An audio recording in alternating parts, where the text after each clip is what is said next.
ایک ایسی قوم جس پر اللہ تبارک و تعالیٰ نے اپنا دردناک عذاب نازل فرمایا اور اس قوم کے تمام لوگوں کو بندر بنا دیا۔ اس قوم کے لوگ کون سا ایسا گناہ کرتے تھے جس کی وجہ سے اللہ تبارک و تعالیٰ نے ان پر دردناک عذاب نازل فرمایا؟ جب یہ لوگ بندر بن گئے تو یہ لوگ اپنے عزیز و اقارب کو دیکھ کر ان سے کیا کہتے تھے؟ اور کیا آج کے دور میں پائے جانے والے بندر اسی قوم کی نسل میں سے ہیں؟ ان تمام تر سوالات کے جوابات قرآن و حدیث کی روشنی میں آج کی اس ویڈیو میں ہم آپ کو بتائیں گے۔ انسانوں کے بندر بننے کی ابتدا حضرت داؤد علیہ السلام کے دور سے ہوئی۔ اس واقعے کا پس منظر کچھ یوں ہے۔ حضرت داؤد علیہ السلام اور ان کی قوم سمندر کے کنارے ایلا نامی قوم میں رہتے تھے اور ان کی تعداد 70,000 کے قریب تھی۔ یہ قوم بڑی ہی خوشحال تھی اور اللہ تبارک و تعالیٰ کی فرما بردار قوم تھی۔ اس قوم کو اللہ تبارک و تعالیٰ نے بے شمار نعمتوں سے نوازا تھا۔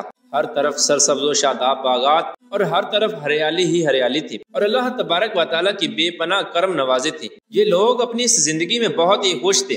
حضرت داؤد علیہ السلام کی قوم چونکہ سمندر کے کنارے رہتی تھی تو اللہ تبارک و تعالیٰ کا ان پر یہ خاص کرم تھا کہ سمندر کے اس کنارے پر بے پناہ مچھلیاں آتی تھیں جن کا یہ لوگ کاروبار کرتے تھے اور بہت ہی خوشحالی والی زندگی گزارتے تھے۔ جب یہ قوم اللہ تبارک و تعالیٰ کی نعمتوں کی وجہ سے خوشحال ہو گئی تو اللہ تبارک و تعالیٰ کی نافرمانی پر اتر آئی اور طرح طرح کے گناہوں کے اندر مبتلا ہو گئی۔ اور پھر ایک دن اللہ تبارک و تعالیٰ نے اس قوم کا امتحان لینے کا ارادہ کیا اور حضرت داؤد علیہ السلام کو وحی بھیجی کہ اپنی قوم سے کہہ دیں کہ وہ سنیچر کے دن یعنی ہفتے والے دن مچھلی کا شکار کرنا بند کر دیں۔ اس طرح اللہ تبارک و تعالیٰ نے حضرت داؤد علیہ السلام کی قوم پر ہفتے والے دن مچھلیوں کا شکار حرام فرما دیا اور پھر یہاں سے اس قوم کی بربادی شروع ہو گئی۔ حضرت داؤد علیہ السلام نے اپنی قوم کو بتایا کہ اللہ تبارک و تعالیٰ نے ہفتے والے دن مچھلیوں کے شکار کو حرام قرار دے دیا ہے۔ تو وہ لوگ بہت ہی زیادہ پریشان ہو گئے اور ساری قوم سر جوڑ کر بیٹھ گئی، کیونکہ ہفتے کا دن ہی وہ دن تھا جس میں مچھلیاں وافر مقدار میں آتی تھیں اور خود بخود کنارے پر آ جاتی تھیں، اور باقی دن ایسے تھے کہ بہت کم اور نہ ہونے کے برابر مچھلیاں پکڑی جاتی تھیں۔ اس قوم کا گزر بسر چونکہ مچھلیوں کے شکار پر تھا، اس وجہ سے اللہ تبارک و تعالیٰ کا یہ حکم سن کر یہ قوم پریشان ہو گئی۔ یہ نہیں جانتے تھے کہ اللہ تبارک و تعالیٰ کی طرف سے یہ ایک آزمائش ہے۔ پھر ایک دن شیطان نے ان کو وسوسہ ڈالا کہ سمندر سے نالیاں نکال کر خشکی میں بڑے بڑے حوض بنا لیے جائیں۔ جب ہفتے والے دن مچھلیاں آئیں گی تو وہ نالیوں سے ہو کر ان بڑے بڑے حوضوں میں آ جائیں گی اور اس طرح پھر ان نالیوں کا منہ بند کر دیا جائے اور پھر اگلے دن یعنی اتوار والے دن ان کو پکڑ لیا جائے۔ شیطان نے اس قوم کے لوگوں کو ورگلایا کہ اس طرح ہم ہفتے والے دن شکار سے بھی بچ جائیں گے اور مچھلیاں بھی ہاتھ آ جائیں گی اور وہ بھی پکڑی جائیں گی۔ بہت سے لوگوں کو یہ ہلا بازی اچھی لگی اور انہوں نے ایسا کرنا شروع کر دیا اور سمندر سے چھوٹی چھوٹی نالیاں نکال کر بڑے بڑے حوضوں میں ڈال دی، جس کے ذریعے وافر مقدار میں مچھلیاں ان حوضوں میں داخل ہو جاتی۔ اس قوم کے بدبخت لوگوں کو شیطان کا یہ ہلا بہت پسند آیا، لیکن اس قوم نے یہ نہ سوچا کہ جب مچھلیاں سمندر سے حوض میں آ کر قید ہو گئی تو پھر مچھلیوں کا شکار ہی ہو گیا۔ اس لیے یہ شکار بھی ہفتے والے دن ہی قرار پایا جو اللہ تبارک و تعالیٰ نے حرام قرار دیا تھا۔ اس موقع پر یہودیوں کے 3 گروہ ہو گئے۔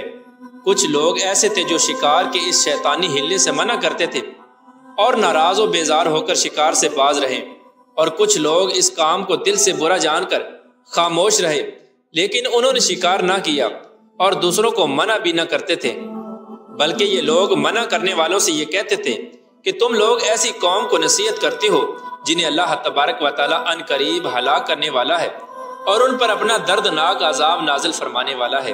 اور اس قوم کے کچھ لوگ ایسے تھے جو سرکش اور نافرمان لوگ تھے، جنہوں نے اللہ تبارک و تعالیٰ کے حکم کی اعلانیہ مخالفت کی اور شیطان کے ہیلے بازی کو مان کر ہفتے والے دن شکار کرنے لگے۔ یہ لوگ اللہ تبارک و تعالیٰ کے حکم کی کھلا مکھلا مخالفت کرتے اور ہفتے والے دن مچھلیوں کا شکار کر کے ان کو کھایا کرتے اور بیچا کرتے۔ پیارے دوستو، حضرت داؤد علیہ السلام کی قوم کے 1200 ایسے نافرمان افراد تھے جو منع کرنے کے باوجود بھی ہفتے کو ان نالیوں کے ذریعے شکار کرتے رہے۔ حضرت داؤد علیہ السلام نے ان 1200 نافرمانوں کو اللہ تبارک و تعالیٰ کے عذاب سے ڈرایا کہ وہ اللہ تبارک و تعالیٰ کی اس نافرمانی سے باز آ جائیں، لیکن وہ لوگ باز نہ آئے اور کھلے عام شکار کرنے لگے۔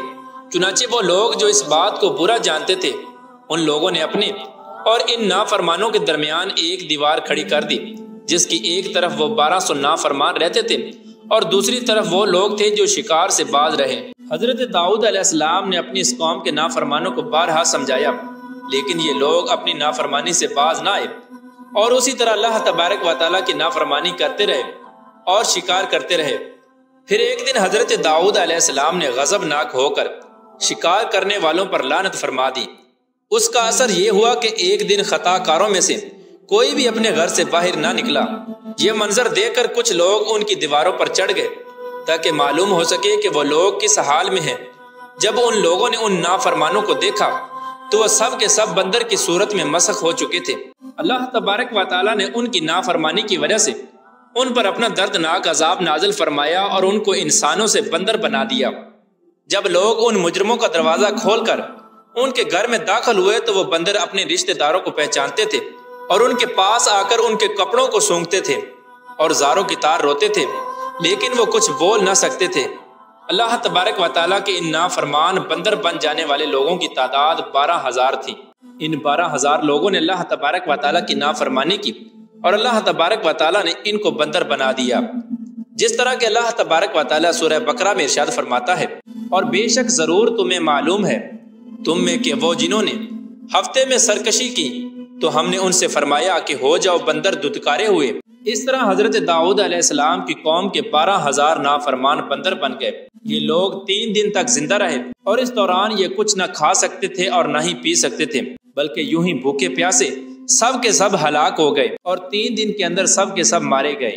اور وہ لوگ جو ان نافرمانوں کو اللہ تبارک و تعالیٰ کی اس نافرمانی سے منع کرتے تھے، اللہ تبارک و تعالیٰ نے ان کو اس عذاب سے سلامت رکھا، اور وہ لوگ جو اس شکار کو برا جان کر خاموش رہتے تھے، اللہ تبارک و تعالیٰ نے ان کو بھی اس عذاب سے سلامت رکھا۔ پھر دوستو اب بات کرتے ہیں کہ آج کے دور کے بندروں میں سے کیا کوئی بندر ان کی نسل میں سے بھی موجود ہے، یا آج کے دور میں پائے جانے والے بندر انہی بندروں کی نسل میں سے ہیں؟ اس کے متعلق روایات میں آتا ہے کہ حضرت عبداللہ بن مسعود رضی اللہ تعالیٰ عنہ سے روایت ہے کہ حضور پاک صلی اللہ تعالیٰ علیہ وآلہ وسلم سے کسی نے سوال کیا کہ آج کے بندر کیا حضرت داؤد علیہ السلام کی قوم سے ہیں؟ تو حضور نبی کریم رؤوف الرحیم صلی اللہ تعالیٰ علیہ وآلہ وسلم نے ارشاد فرمایا کہ اللہ تبارک و تعالیٰ جس قوم پر عذاب بھیجتا ہے یا ان کی شکلوں کو مسخ کرتا ہے تو یہ عذاب انہی پر ہوتا ہے جن پر وہ عذاب نازل ہوا تھا، اور اس کے بعد اللہ تبارک و تعالیٰ ان لوگوں کو ہلاک کر دیتا ہے اور ان کی آگے نسل نہیں بڑھتی۔ اس لیے یہ بات غلط ہے کہ کچھ لوگ یہ سوچتے ہیں کہ آج کے بندروں میں بھی حضرت داؤد علیہ السلام کی قوم کے بندر بننے والوں کی نسل موجود ہے۔ ایسا کچھ بھی نہیں ہے۔ وہ لوگ صرف اور صرف 3 دن زندہ رہے اور اس کے بعد سب کے سب ہلاک ہو گئے، اور اللہ تبارک و تعالیٰ نے اس قوم کے نافرمانوں کو صفحہ ہستی سے مٹا دیا۔